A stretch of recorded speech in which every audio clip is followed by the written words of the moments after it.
Mexicans are murderers and rapists. Black kids are super predators. Gun owners are monsters and witches. Jews are rats. Dehumanization is nothing new. It's been around forever, and it's come from all sides. And yet it remains the single greatest threat to America's social fabric.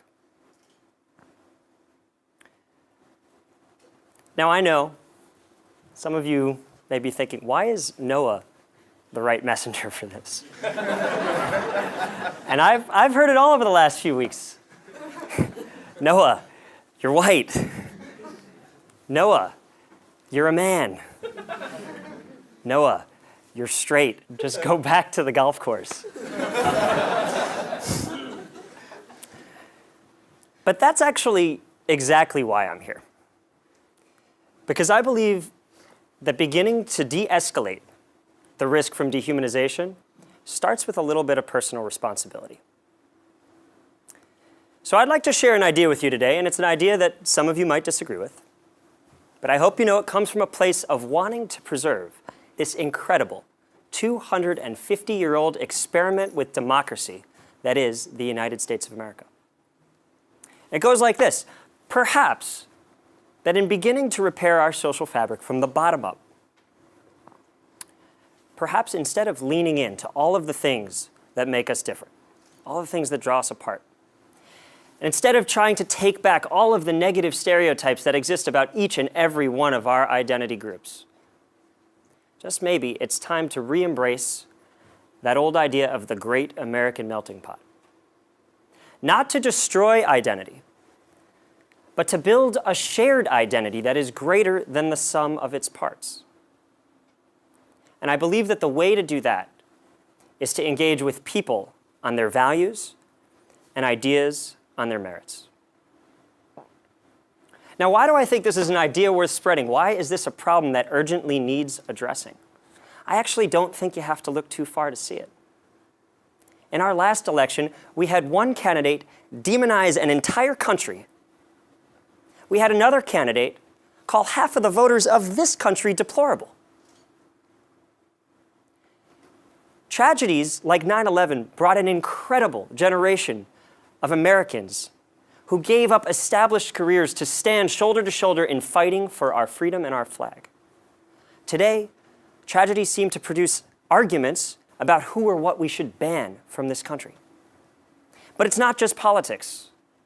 The private sector plays a role in this too. Think about the different ways that you're asked to define yourself more narrowly.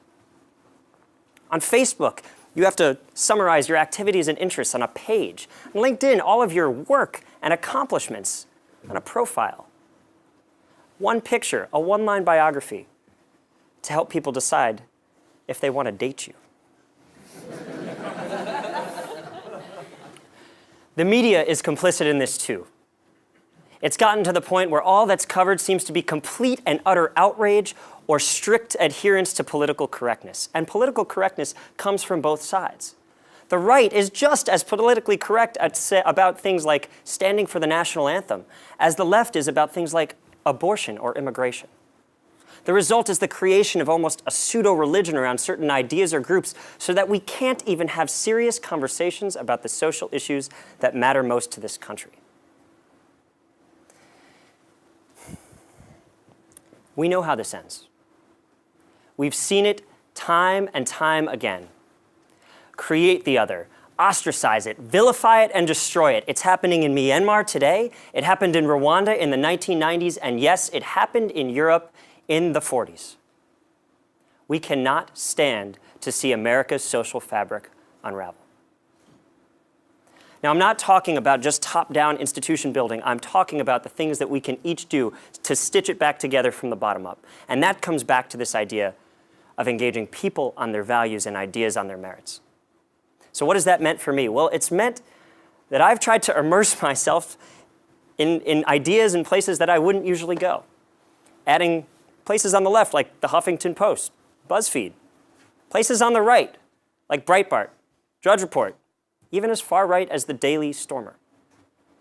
From these experiences and from conversations with people in this room and those far beyond, I believe that there is a way to stitch this fabric back together.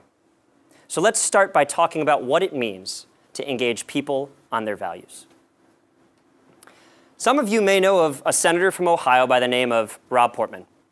Senator Portman is a Republican. He was historically quite conservative and notoriously against gay marriage. He was being vetted as Mitt Romney's potential running mate in 2012. Around that time, Senator Portman's son came out to him as gay. Now, like any good senator, he waited for a politically astute moment, but eventually he came out and spoke very powerfully on this issue. He changed his position and said, I am doing so not as a politician, not as a conservative, but as a dad who loves his son a lot and wants him to have the same opportunities that his sister might have. The values of equality of opportunity, the values of a dad who loves his son a lot, a parent who loves their son a lot, should resonate with all of us. If I'm to criticize credibly, I have to acknowledge appropriately when I see the values that I care for being embodied by our leaders. Which brings me to the second part of this solution. What does it mean to engage ideas on their merits? And to that, I'm going to offer you all 3 challenges today. The first, put down the pitchforks. Step back from the politics of blame.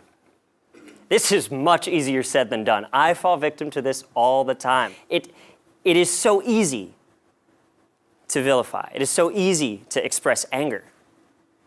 But the reality is, it doesn't work.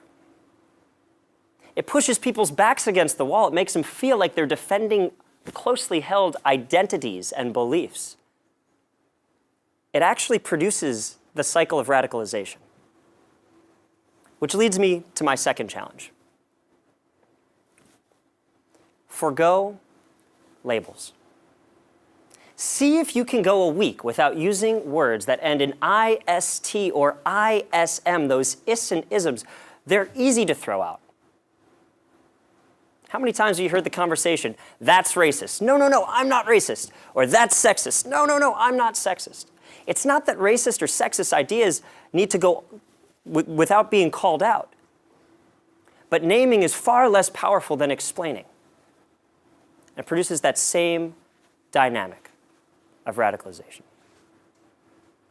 Which brings me to my third and final challenge. Don't be afraid of ideas. If I can accept when I'm in a classroom or I'm at work that I am learning when I am challenged, when I am pushed beyond my comfort zone, why do I not feel the same way about my political ideology? What does this look like? Well, I'm hoping you all might model that with me today. Some of the ideas that I've shared came from things I've read deep on the far left from the radical Saul Alinsky, or all the way here on the right from provocateurs like Milo Yiannopoulos. If I had told you all that when you walked into the room, some of you might have walked out. But the idea is that the people are far less important than the ideas. So, if you agreed with what I had to say or you liked it, great. Let's talk about it. If you hated it or you're angry at me right now, great. Let's talk about it. But either way, we got to talk about it.